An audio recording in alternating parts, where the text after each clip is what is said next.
Thank you. Good morning. The current state of our world presents us with two very contradicting views about human existence. On one hand, human beings are seen as noble beings, capable of erecting harmonious social order. And on the other hand, human beings are boiled down to their animal instincts, always at war with themselves and their surroundings. As a storyteller, I've had the privilege of hearing the stories of hundreds of unique individuals across the continents. And therefore, I have, based on my own practical experience and not just some theory, concluded a few basic learnings about the true nature of human beings. You see, humanity has passed through various evolutionary stages. At infancy, we experienced curiosity while also being very dependent. In childhood, we went through a period of innocence coupled with uncompromising attitudes. Today, I think we're at a very transformative moment in humanity's next stage of evolution, the period of humanity's collective journey from adolescence into coming of age. The period of adolescence is usually characterized by confusion and chaos, and those who see this period as the intrinsic human identity have all the right to think that humanity is headed towards its last days.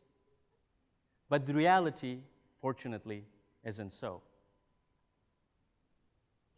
At this stage of our growth, the world is going through a dual process, a process of disintegration and of integration.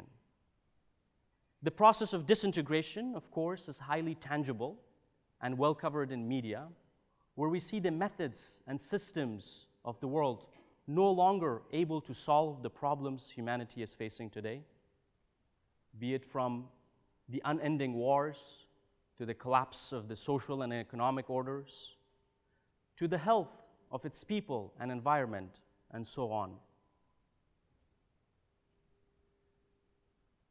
I recently read a study that other than 11 countries in the world, everyone else is involved in some sort of external or internal conflict.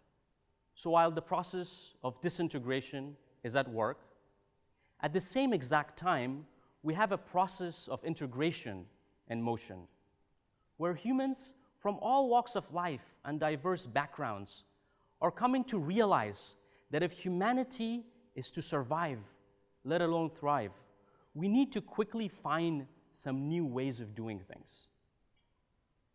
And this new way of life that we must now construct cannot be based on just one school of thought or the efforts of a few nations. It calls for a universal participation from everyone who lives and breathes on this planet. So for humans to feel that we can really do this and build a sustainable way of doing things, then the fundamental reality about the human nature needs to be reassessed. And assumptions of us being aggressive and selfish need to be put aside.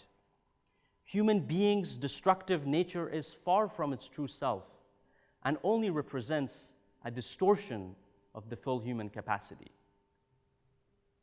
For example, whenever there has been constructive forces at work, it has seen phenomenal reaction.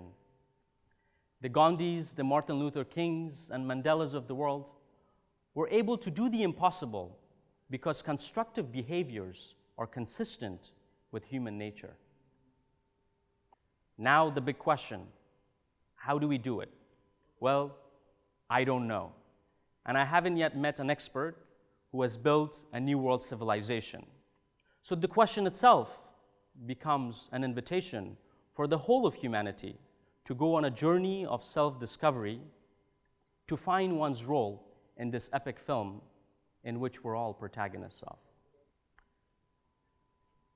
To conclude, there is this psychological theory that says every thief leaves some evidences of their crime behind, hoping that they would get caught. Maybe because at the end of the day, we all know we're better than that. And whether consciously or subconsciously, we want to reach our true potential. Thank you.